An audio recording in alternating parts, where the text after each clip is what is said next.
जब ये जीव निश्चय धर्म को प्रकट करता है, ये सुन के अनुमोदन कर लो सिर्फ। जब ये जीव निश्चय धर्म को प्रकट करता है, निश्चय सिद्धांतों का श्रद्धान और अपने ही परमात्मा का अनुभव इस देह दिवाले में अनुभूति से सिद्ध करता है, तब ये जीव भयों से नहीं डरता, कर्मों से नहीं डरता, मोह से नहीं डरता, अन्य किसी से भी न डरके निर्भय निर्द्वंद रह करके और परिपूर्ण सुख में जीवन पाके और मुक्ति को प्राप्त करता है।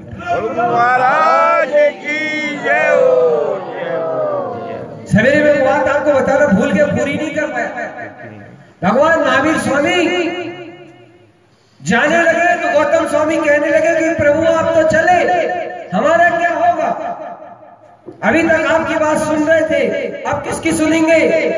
भगवान कहने लगे तुम हमें देखी क्यों रहे थे, तुम हमें सुनी क्यों रहे थे?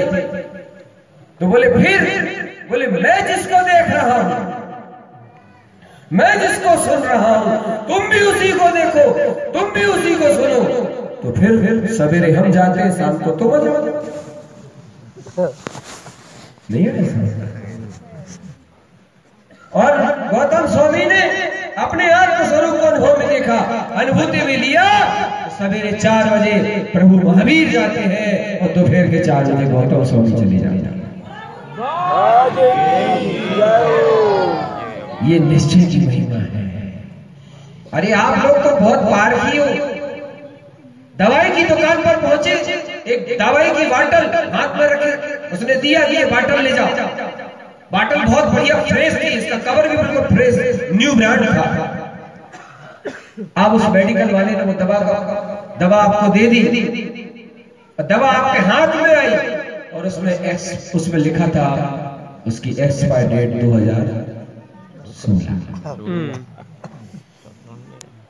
2017 में खरीदी जा रही थी और उसमें लिखा था इसकी एक्सपायर डेट 2016 को पूरी हुई। अब वो दवा आपके हाथ में आई, मेडिकल वाले से आपने कहा बोले जल्दी कर, छटर गिरा, दुकान बंद कर। बोले क्यों? बोले तेरी दवाई में निश्चय का प्राण निकल चुका है। समझ आया? नहीं आया? बोले तेरी दवाई में जो निश्चय था, जो दवाई का गुणधर्म था, वो गुणधर्म, वो निश्चय अब वो इसमें नहीं है। अब ये खोखला व्यवहार बचा। खोखले व्यवहार से कोई चीज ठीक होता?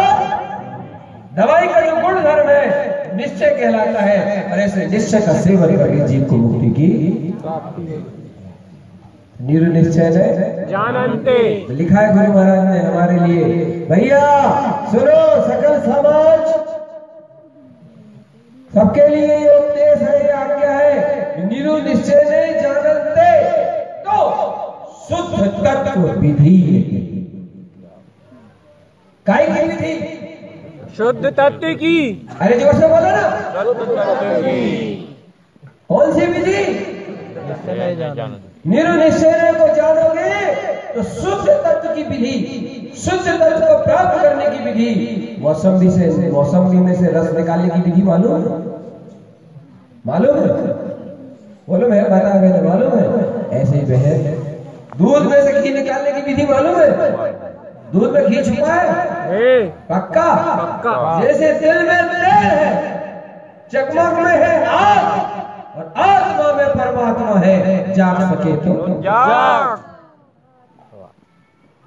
ये भगवान का संदेश है, शुद्ध तत्व विधि। अब कुछ लोग बैठे थे भैया, अब सब भोरे भारी ही बेचारे, तो सब लोगों में से किसी आदमी ने कहा गुरु महाराज से, गुरु महाराज आपकी बात तो बहुत अच्छी लगती है, सुनते हैं तो बड़ा आनंद आता है, बड़ी प्रसन्नता आती है, मगर हे गुरु महाराज इतनी कठिन बात, इतनी महंगी बात अंदर प्रवेश नहीं कर पाती, कोई सरल उपाय बता दो ना, कोई सरल उपाय बता दो ना। आप लोग नहीं जानना चाहेंगे? बोलो ना, कल और है, परसों चले जाएंगे। परसों कहाँ चलेगा? पूछ लो ना गुरु महाराज से, पंडित पूजा जी, गुरुदेव हमें कोई ऐसा सरल मंत्र दे दो, एकदम सरल मंत्र। भाई हम ज्यादा आप कहो स्वाध्याय करो, हम नहीं कर पाते, हमें ऐसा मंत्र दे दो जिस मंत्र को हम 24 घंटा दोहराते रहे और उस मंत्र का स्मरण करते करते हम अपना काम बना लें। तुम्हें ऐसा मंत्र दे दो जिससे हमारी आत्मा की अनुभूति हमें हर स्थिति में हो जाए। क्योंकि एक आदमी कहने लगा, बोले देखो पंडित जी दुकान छूट नहीं सकती, घर छूट नहीं सकता, बच्चे छूट नहीं सकते, तो हम लोगों से कहा तुम छोड़ते भी क्यों हो? बोले आपका ऐसा उपाय बताओ कि इनके बीच में भी रह करके हम कुछ ऐसी चीज, ऐसा मंत्र, ऐसी शक्ति हमें दे दो ताकि इनके बीच में भी हमारा अंदर का काम बना रहे। पहले ईमानदारी से बताओ कि कल तो एक आदमी ने हमसे ऐसा प्रश्न किया था और कहने लगा पंडित जी आप समाधान करना, मैं उसका समाधान कर रहा हूँ। और मैं आपसे भी जानना चाहूंगा कि आपकी भी ऐसी इच्छा है? नहीं है? सही बताओ। अच्छा है, मैं सत्य कह रहा हूँ, बहुत सरल मंत्र बताओ, अगर श्रद्धा से पढ़ोगे ना तो काम बन जाएगा। मन के दुख, मन की आकुलता दूर होगी, सच्ची शांति प्रकट होगी। आपको सत्य बता रहा हूँ, मैं यहाँ बैठा हूँ गढ़हर गादी पे, 14 ग्रंथ मेरे सामने बैठा है। इटारसी में गया था पर्यटन पर्व के लिए, वहां पर एक राजेश नाम के भैया है अपने जैन समाज के, वो रोज प्रवचन सुनने आते थे। उनकी पहले इतनी रुचि नहीं थी, बहुत सारे उलझनों में उलझे थे, पता नहीं कहाँ अपना माथा रखते थे और बहुत टेंशन में भी थे, बहुत दुखी बने रहते थे। हमारे पास आए और प्रवचन सुना, 1 दिन 2 दिन तो थोड़ा हृदय में प्रभाव पड़ा, इतना प्रभाव पड़ा कि वो हमारे पास आके कहने लगे भैया जी, बोले अपन ज्यादा समझ में आता नहीं है, आप तो ऐसी चीज बताओ जिससे हमारा काम बन जाए। सचमुच मैंने ये चीज उन्हें बताई पंडित पूजा जी के ग्रंथ के अनुसार, उन्होंने उसका स्मरण, आप चाहो तो मैं नंबर दे दूंगा, बात कर लेना पड़ेगा। ऐसे बहुत सारे उदाहरण, मैंने उनको वो चीज बताई, आज उस चीज का उच्चारण करके बहुत आनंद मिलता है। पहले से अपने जीवन में बहुत परिवर्तन महसूस करते हैं, बहुत शांति महसूस करते हैं। मगर बाहर वाली समस्या जो आपकी बनती है ना, वो मन की समस्या है, और वो समस्या है कर्म के उदय से चलने वाली। जब तक कर्म का उदय ऐसा वैसा है, आप कितनी कोशिश करो, देखो ईमानदारी की बात बोल रहा हूँ, सत्य बोल रहा हूँ, जब तक आपका कर्म का उदय विपरीत है, आप दुनिया में चाहे जितने प्रिय जिसको चाहे उसको मना लो और चाहे वहां से पटक, फिर भी काम होने वाला नहीं। चाहे हम कोई पटक तो भी काम होने वाला है। हम तो जो है सत्य बोलते हैं, क्योंकि हम क्या करेंगे, क्योंकि कर्म का उदय हम हमारी तो छोड़ो, हमारे पिताजी तीर्थंकर को भी नहीं छोड़ते। इसलिए कर्म का उदय जैसा बंधा होता है, कर्म प्रधान विश्व करी राखा, जो जस कहीं तत्पल चाखा। कर्म के उदय को बदल नहीं सकते, वस्तु की व्यवस्था को चेंज नहीं कर सकते, बस एक उपाय है, इस कर्म के उदय के चक्र व्यूह में तुम अपने आप को कितना सेफ रख सकते हो, कितना साम भाव में रख सकते हो, कितना अपने आप को संभाल सकते हो, वो तुम्हारी बात है। क्योंकि आप संयोग को छोड़कर कहीं भाग भी नहीं सकते, संयोगों के बीच में रहकर ही अपनी नाव निकालनी है, संयोगों के बीच में रहकर ही चेतन हीरा को पहचानना है। रुचि की बात है, जिज्ञासा की बात है। अगर रुचि सच्ची हो, जिज्ञासा सच्ची हो, लगन सच्ची हो, तो वो दीपक कहीं भी जल सकता है। अगर रुचि लगन सच्ची ना हो तो कोई कितनी पूजा पाठ क्रिया कांड कर ले, उसके बाद भी उसे वो चीज प्राप्त नहीं होती। इसलिए बात लगन की है। इसलिए कर्म के उदय से घबराया मत करो, क्योंकि कर्म के उदय तो सती महासती तीर्थंकर को भी आता है। और अधिकतर आदमी जब उसे कर्म का उदय पेरता है, अशुभ कर्म का उदय पेरता है, अशुभ कर्म का उदय 2 रास्तों से आता है, एक शारीरिक रूप से, आर्थिक रूप से, पारिवारिक रूप से, और एक मानसिक रूप से। टेंशन, चंचल, तनाव जितना भी होता है, ये सब जीव की अशुभ रूप प्रवृत्ति का ही परिणाम होता है। इसमें साथ में मिथ्यात्व भी काम करता है। इसलिए ये वो मंत्र है, इस मंत्र के प्रभाव से जहां भी रहेंगे, जिस भूमिका में भी रहेंगे, अपने आत्म स्वरूप की शक्ति और अपने आत्म स्वरूप का बल हमें मिलता रहेगा, और हम अपनी आत्मा के साथ स्वरूप के साथ जीते चले जाएंगे। देखो, आंख खोल के देखो, कान खोल के सुनो, कितना बड़ा विराट सत्य है। सती द्रौपदी जिसके 5 पांडव, वैदिक दर्शन के अनुसार 5 पांडव उनके पति थे, और जब उनका चीर हरण होने लगा, जिनके एक तीर के चलने मात्र से अच्छे लोग टहल जाते थे, ऐसा अर्जुन कुछ नहीं हो सकता, कुछ नहीं हो सकता, कुछ नहीं। ऐसा अर्जुन सामने बैठे रहे किंतु कुछ नहीं कर पाए। जिनकी गदा भीम ऐसे शक्तिशाली योद्धा, वो भी कुछ नहीं। पत्नी की इज्जत जा रही हो उस समय तो अच्छे अच्छे पतियों का भी फूल खोल जाता है, और एक पति 5 बैठे थे। एक कर्म का चक्कर ये अज्ञानता में बांधे हो, निकलो समता भाव से। अभी भी चेतो, अभी भी समझो। और एक बार अधिकतर होता है जब जीव का कर्म क्रोध विपरीत होता है तो उसकी बुद्धि भी भ्रष्ट हो जाती है। जिसकी गति का मंद खराब होता है उसकी मति भी भ्रष्ट हो जाती है। जिसकी गति अच्छी होनी होती है उसकी मति भी अच्छी होती है। ध्यान रखना, इसके आगे भी तुम्हें रहना पड़ेगा। ये शरीर नहीं रहेगा, ये परिवार नहीं रहेगा, मगर तुम तो रहोगे, कहीं ना कहीं तो रहोगे। इस बात को नकार नहीं सकते, इस बात को सत्य है और इसको स्वीकार करना ही नहीं। सती द्रौपदी जिसके ऊपर इतना बड़ा तीव्र कर्म का उपसर्ग है, देखो किन से भीख मांगती है, पितामह से, धृतराष्ट्र से, मगर कौन सा है भैया?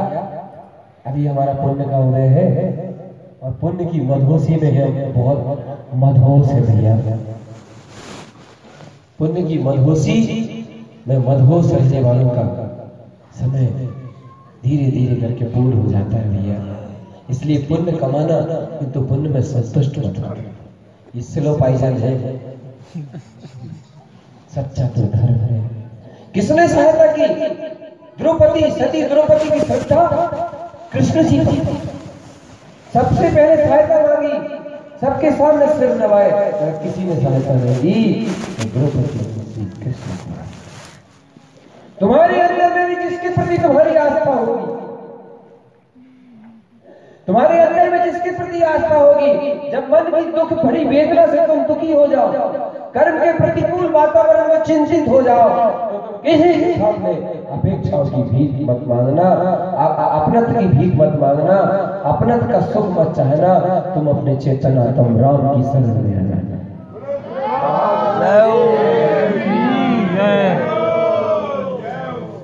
अपने चेतनात्म राम की शरण में आ जाना।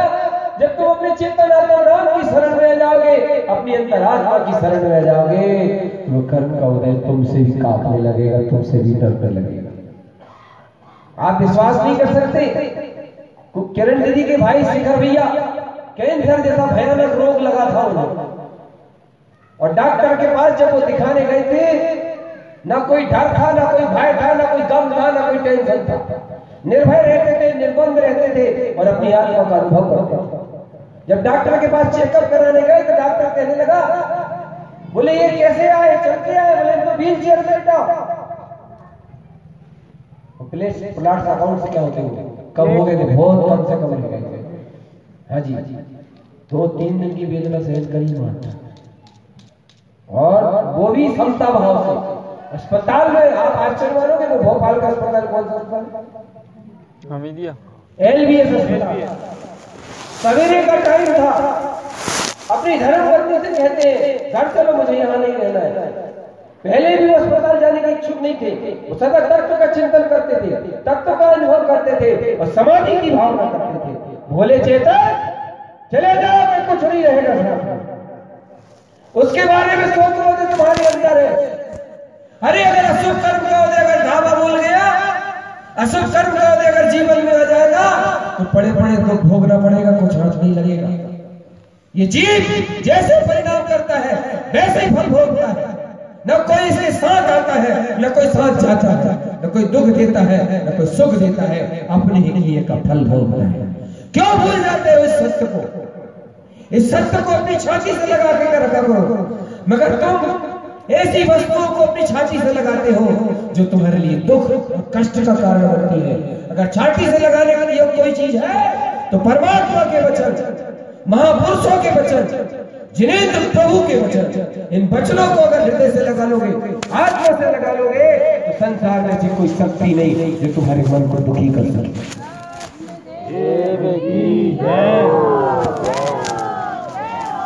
घबराओ मत, धीरे धीरे शक्ति आती है, धीरे धीरे एनर्जी आती है, धीरे धीरे ताकत आती है और हमारा हौसला बुलंद होता है, हमें अपने स्वरूप से बुलंद होता है। सवेरे का टाइम एलबीएस अस्पताल की बात, और जो दहाड़ लगाई उन्होंने हॉस्पिटल में, जो दहाड़ लगाई और अंदर की गर्जना पूर्वक कहते हैं मैं सिद्ध स्वरूपी आत्मा हूं, मैं ध्रुव प्रकाली परमात्मा हूं, शरीर मेरा नहीं। इतनी तेज दहाड़ निकली कि अस्पताल का पूरा स्टाफ आगे इकट्ठा हो गया और पूछने लगा ये क्या हो गया ये। तो वो कहने लगे डॉक्टर तू तेरा काम कर। बहुत बिरले होते हैं लोग जो मौत से लड़ जाते हैं, कर्मों से लड़ जाते हैं, दुखों से लड़ जाते हैं।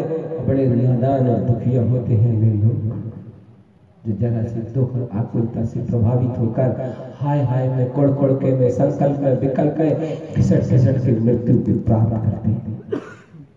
भैया ये भगवान की देशिका है, बहुत से बाहर लगाने वाली, आत्मा से परमात्मा बनाने वाली भैया।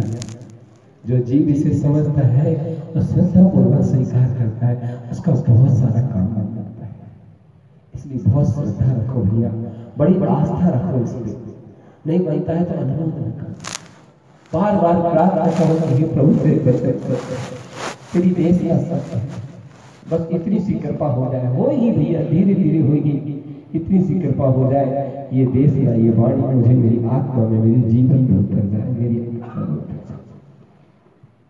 होगा धीरे धीरे होगा, आज नहीं हो सावधान, सावधान रहे, मेरी तरफ देखें, मेरी तरफ देखें, धीरे धीरे होगा। आज नहीं होगा तो कल काम तो हमारा।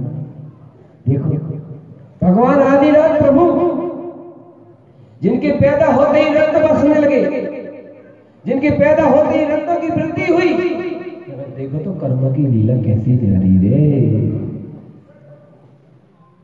कैसे हम दूसरों को दोष देते हैं, हम दूसरों पर दोषारोपण करते हैं, इनने हमारे साथ ऐसा किया, इनने हमारे साथ ऐसा किया। भैया आपको जितना दुख होता है ना, उस दुख को 10 गुना ये आपका जो विकल्प है ना ये कर देता है। जितना पाप कर्म का उदय आने से कष्ट होता है ना, उस कष्ट को दुगना तिगुना और अनंत गुना ये मिथ्या बुद्धि कर देती है। और मिथ्या बुद्धि जब ये दुख को अनंत गुना कर देती है तो दुख की सीमा अनंत हो जाती है। इसलिए दोषारोपण से बचा कर, दोषारोपण करने से दुख और बढ़ जाता है। क्या करें पंडित जी, विकल्प तो आते हैं ना, टेंशन तो होता है ना, मन में बार बार वो बात याद आती है ना, ये इनने अगर ऐसा नहीं किया होता तो ऐसा नहीं होता, इनने अगर ऐसा नहीं किया होता तो ऐसा नहीं होता। अब हमारे अंदर विकल्प आ रहा, हम क्या करें? भैया एक बात बताओ, मैं एक प्रश्न कर रहा हूँ आप लोगों से, आप प्रश्न का जवाब दोगे ना? बोलो बोलो, जवाब दोगे ना? देंगे। जैसे अगर आप ऐसा मानते हो कि सामने वाले ने कोई ऐसा कर दिया इसलिए ऐसा हुआ, नहीं तो ऐसा नहीं होता, सामने वाले ने हमारे साथ बेईमानी कर ली या सामने वाले ने हमारे साथ झूठ बोल दिया इसलिए हमारे साथ ऐसा हुआ, नहीं तो ऐसा नहीं होता। एक बात बताओ, सामने से कोई क्रिया होती है तो तुम्हें ऐसा लगता है कि उसने ऐसा किया? जब कोई रोग आ जाता है, जब कोई कष्ट आ जाता है, जब कोई असहायता आ जाती है, तब किसने क्या किया बताओ जरा। अब जवाब दो। अब मैं उस बुद्धि से पूछो जो बुद्धि तुम्हारे अंदर बार बार आग पैदा करती है, बार बार देश पैदा करती है, सामने वाले के प्रति दोषारोपण की बुद्धि करती है। बताओ जरा उस बुद्धि के बारे में। उस बुद्धि से ही पूछो, मेरे से मत पूछो, उस बुद्धि से पूछो उस बुद्धि से। जैसे मान लो हमारे सिर में दर्द हो रहा है, बोले इन्होंने मुझे ढकेल दिया था फलानी जगह से, वहां से गिरा हूं, उस दिन से मुझे सिर में दर्द हो रहा है। चलो ठीक है, अब सामने वाले के सिर में भी दर्द होता है, उसको तो किसी ने नहीं ढकेला, अब वो किसको दोषारोपण करे? बताओ बताओ ना, वो किसको दोषित करे, किसको दोषी माने? है ना कर्म का, है ना, सत्य है ना? विश्वास करोगे ना? ये संसार की रेल, ये जीवन मरण, बचपन जवानी बुढ़ापा, ये सब कर्म का चक्कर है। अच्छा एक बात बताओ, आप हमसे कहते हो हमने बहुत अच्छा मकान बनवाया, अच्छा ठीक है, इंजीनियर कहाँ से बनवाया था? छिंदवाड़ा से बनवाया। और कारीगरों को वो भी हमने छिंदवाड़ा से बुलाए, बहुत अच्छा रंग रोगन करवाया हमने अपने मकान में। आपने देखा हमारा मकान, हमने इतना अच्छा मकान बनवाया, रंग रंग की इतनी अच्छी दुकान में व्यवस्थाएं बनाई। अच्छा एक बात बताओ, मैं आपसे एक प्रश्न करता हूँ, सभी लोगों से प्रश्न करता हूँ, आप ऐसा मानते हो कि बाहर का काम मैंने किया? आप जी बताओ, गर्भ के अंदर जब ये शरीर तैयार हो रहा था तो उस समय आपने कहाँ के इंजीनियर को बुलाया था? बताओ जरा कि भाई नाक यहाँ फिट करना, बाल यहाँ फिट करना, आंख यहाँ फिट करना, और बाल बराबर ऊपर आना चाहिए लाइन से। यहाँ कौन सा इंजीनियर बुलाया था? ये जो स्क्रीन की पुट्टी हुई है ये कौन सा कंपनी थी? है कोई जरूर है ना? बोले चेतन, सत्य तो यही है। इस इतने देह को, इतने अच्छे मकान को कौन से इंजीनियर ने बनाया? वही कर्म का। जो भी तुझे मिला है, सुख मिला है तो कर्म के उदय से मिला है, दुख मिला है तो कर्म के उदय से मिला है। इस सुख दुख भरी दुनिया में कर्म का विचार कर, जितना हो सके अपने परिणामों की संभाल कर, अपने विचारों में पवित्रता कर, अपने परिणामों की संभाल करते और अपने परिणामों, अपने विचारों में पवित्रता करेगा, तेरे चित्त में निर्मलता आ गई, तेरे चित्त में शांति होगी। पगले तो दूसरों के साथ नहीं, खुद के साथ भला करेगा, खुद के साथ। बहुत गई चेतन, थोड़ी रही, थोड़ी भी अवजात। सत्य है नहीं है? बोलो ना। ये सब व्यवस्था उसकी है, हमारी कोई व्यवस्था। हमारा काम सिर्फ इतना है, हर व्यवस्था में समता भाव रखें, हर व्यवस्थाओं में विचारों को ऊर्ध्वोन्मुखी रखें, हर अवस्था में अपने परिणामों में समत्त भाव का दीपक जलाते रहे, सदा सौम्य भाव पूर्वक अपने आप को सहज और सरल रखें। अगर स्वीकार है और सत्य है तो शीश झुका करके पीछे तक के सारे लोग जय बोलेंगे, तब मैं समझूंगा कि हाँ स्वीकार। ऐसा लग रहा है आपने जय नहीं बोला तो मतलब आपको स्वीकार नहीं, आप समर्थन नहीं कर रहे हैं। तो शुद्धात्मा देव की जय हो, जय हो, जय हो। ये बात बिल्कुल सत्य है कि इस विराट सत्य को पी जाना कोई खेल नहीं है बच्चों का। इस विराट सत्य को पी जाना कोई खेल नहीं है। अरे कल एक भैया पूछने लगे, बोले भैया जी इतने विकल्प होते हैं, इतने टेंशन होते हैं कि दिन में 25 बार ये भाव आते कि अब तुम मर जाओ, कुआं में कूद जाओ। अब यहाँ रेल चलती नहीं, रेल की पटरी, कुएं में कूद जाओ, जहर खा लो, पानी की राट पकड़ लो, 1000 बार कुछ भी कर लो। देखो भैया ये जो मरने के भाव होते हैं ना, बार बार जो मरने के भाव करते हो ना, तुम भाव ही कर सकते हो, मर नहीं सकते, क्योंकि मरना जीना भी तुम्हारे हाथ में नहीं है। समझ आया कि नहीं है? मरना जीना भी तुम्हारे हाथ में नहीं है। अरे भैया बोले चेतन, ये व्यवस्था भी कर्म के हाथ की व्यवस्था है। आपने देखा नहीं, जब युद्ध हो रहा था, अर्जुन कहने लगे कृष्ण जी से, बोले माधव मैं नहीं करूंगा ऐसा युद्ध, मुझे नहीं करना ऐसा युद्ध, मैं अपने भाइयों का लहू बहा के मैं ऐसे युद्ध को नहीं चाहता, मुझे नहीं चाहिए ऐसा युद्ध। कृष्ण कहने लगे अर्जुन से, अर्जुन तुम ऐसा क्यों समझते हो कि तुम्हें युद्ध करना है और युद्ध में विजय प्राप्त करनी है? नहीं, ऐसा मत समझो, ये धर्म युद्ध है और इस धर्म युद्ध में तो तुम्हारे केवल कर्तव्य करना है, तो तुम कर्तव्य करो।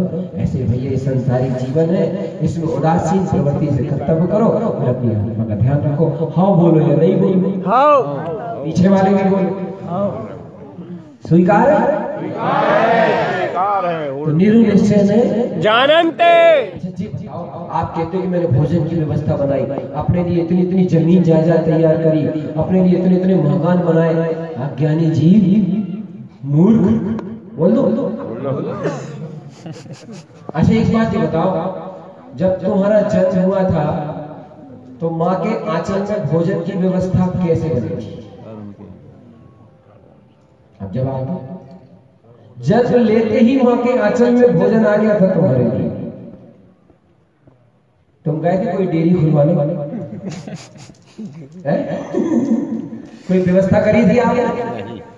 फिर कैसे आया? मानना पड़ेगा, स्वीकार करना पड़ेगा। कैसे आया, कहां से आया? बच्चे ने जन्म लेने के पहले अपना भाग्य तैयार कर लिया था। अपने पुण्य के उदय को तैयार कर दिया गया, इसलिए उसकी किस्मत से। तो इसलिए हमको क्या करना है, ये बात बताने के पीछे हमारा अभिप्राय क्या है? हमारे इस बात को बताने के पीछे अभिप्राय है कि सांसारिक जीवन में, वर्तमान के परिवेश में आज आदमी संकल्पों और विकल्पों से बहुत जूझ रहा है। जिसके पास सब कुछ है वो भी जूझ रहा है, और जिसके पास कुछ नहीं है वो भी जूझ रहा है। लेकिन आपको कैसे मालूम है जिसके पास सब कुछ है वो भी जूझ रहा है? वो तो आप उसके दिल में जाके पूछो तब पता चलेगा, क्योंकि यहाँ मन की संतुष्टि दिखती है, अंदर बात और कुछ होती है। तो ये सब व्यवस्थाओं से जूझने वाला व्यक्ति जब तक परमात्मा की वचनों को हृदय में अंगीकार नहीं करता, परमात्मा की वाणी को अंदर में आत्मसात नहीं करता, जिन वचनों के प्रति श्रद्धा भक्ति नहीं करता, तब तक उस आदमी को अगर चक्रवर्ती का पद भी दे दिया जाए, तीर्थंकरों का पद भी मिल जाए, तब भी वो व्यक्ति कहीं पर भी सुख शांति का अनुभव नहीं। सुख का आधार अध्यात्म है, सुख का आधार आत्मा है, सुख का आधार